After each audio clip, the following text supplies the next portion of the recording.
पुरुष व मुले शाळेत जातात, शिकतात, पुस्तके वाचू लागतात, पण मुली का जात नसत बरं? अगं बाई, तुला माहित नाही का, मुलींच्या शिक्षणाला परवानगी नाही, त्यास मान्यता नाही. स्त्रीचे जीवन म्हणजे चूल आणि मूल एवढेच अवघडीतच आहे. पण बाई, आपल्याला पण शिक्षण मिळायलाच पाहिजे.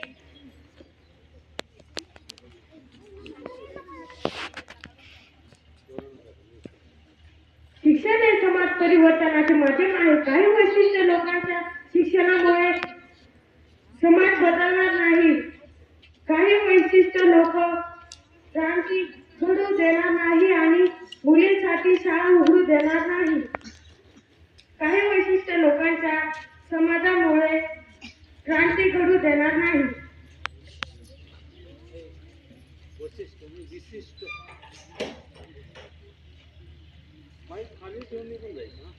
शहरातील सर्व कामासाठी आवडली आता काय करावे?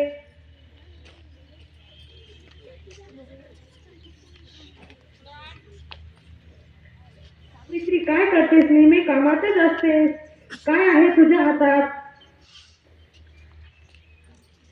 पुस्तक आहे वाटतं. तुला लिहायला वाचायला आवडते वाटतं. हो, मला खरंच लिहायला वाचायला आवडते. थांब थांब, मी तुला लिहायला वाचायला शिकवतो. हे बघ, हे सर्व मुळाक्षरे गिरवून टाक. हो बघा, मी सर्व मुळाक्षरे गिरवली व ती मला पाठही झाली. सावित्री, जो मुलींच्या शिक्षणाचा विडा उचलला आहे तो खरोखरच कौतुकास्पद आहे. पण पण समाजात मुलींच्या शिक्षणाची मनाई आहे.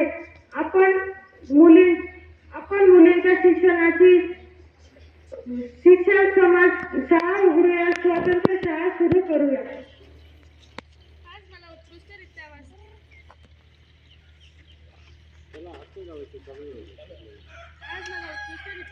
येते.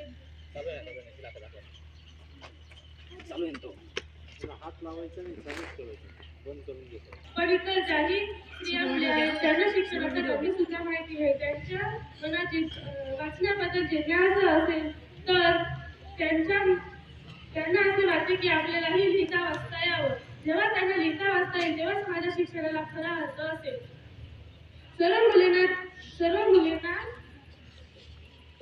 मुलींना शिक्षणाच्या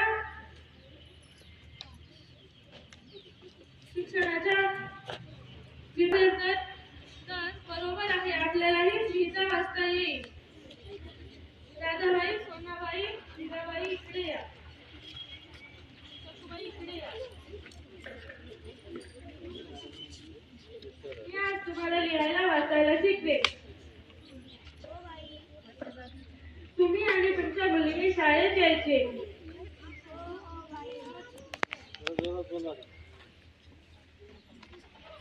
रीतीप्रमाणे स्त्रियांनी शिक्षण घेऊ नये.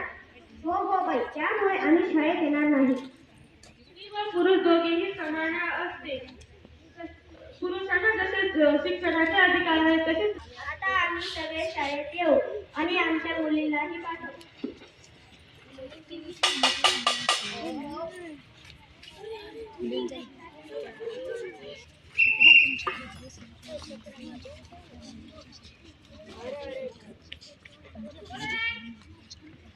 चालू करा, हात लावायला जवळ बोट लावायचं, जवळ सावित्रीबाई फुले आणि ज्योतिबा फुले हे मुलींची शाळा सुरू करण्याचे ठरवले आहे. आपण मुलींची शाळा कदापि सुरू देणार नाही. नाही, आपण असं होऊ देणार नाही. आपण धर्माच्या विरुद्ध जायचे नाही.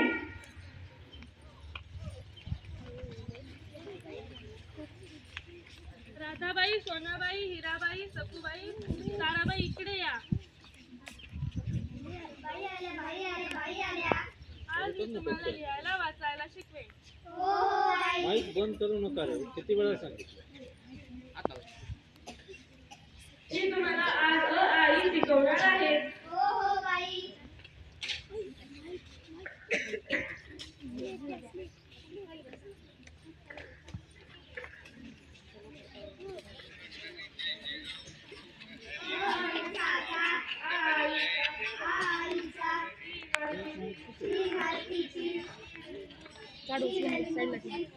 मुळाक्षरे तुम्ही उद्या गिरवणार नाही. हो हो बाई.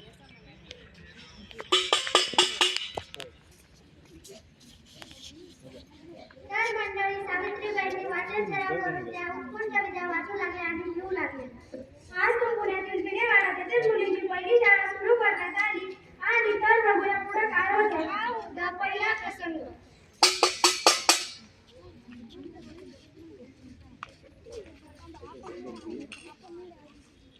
अरे ती बघा आली सावित्री. तिला काय सांगितलं होतं, शाळेत जाऊ नको, मुलींना शिकवू नको, ती ऐकतच नाही. कुठे आहे कुठे आहे? आली सावित्री.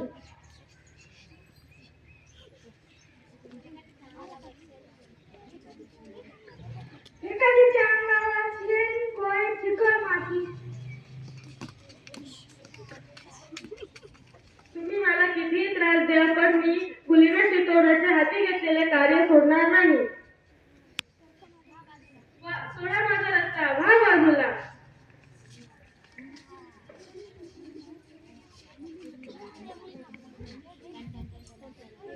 बोलू नका गं, ज्याचं काम आहे तेवढं करा.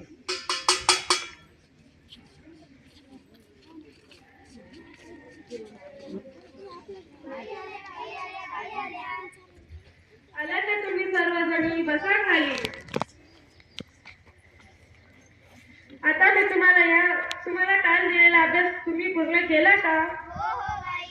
बघू. सुंदर, छान. तुम्हाला आता मी यापुढे मूळ अक्षरे शिकवणार आहे. हो हो बाई.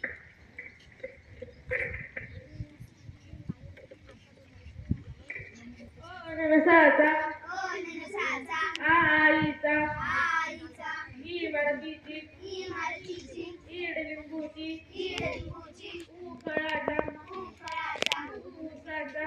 ऊसाचा. ही तरी मूळ अक्षरे तुम्ही उद्या गिरवणार नाही. हो हो बाई. हे माईक तिथं चला तर पाहूया दुसरा प्रसंग. ठेवून दे. इथं इथं मध्ये मग त्याला लागेल तो गीत. हा. चालू आहे का? तर बघूया तिसरा प्रसंग. आपल्या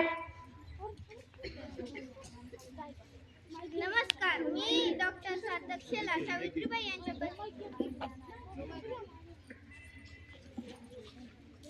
नमस्कार, मी डॉक्टर सार्थक शेलार सावित्रीबाई यांच्या परिश्रमामुळे मला आज शिक्षण घेता आले, उच्च शिक्षण घेऊन डॉक्टर बनता आले, याचा मला अभिमान आहे. धन्यवाद.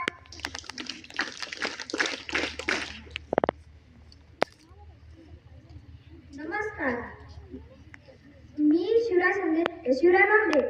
सावित्रीबाईंच्या परिश्रमामुळे मला शिक्षण घेता आले, उच्च शिक्षण घेऊन मी इंजिनियर बनलो, याचा मला अभिमान आहे. Thank you.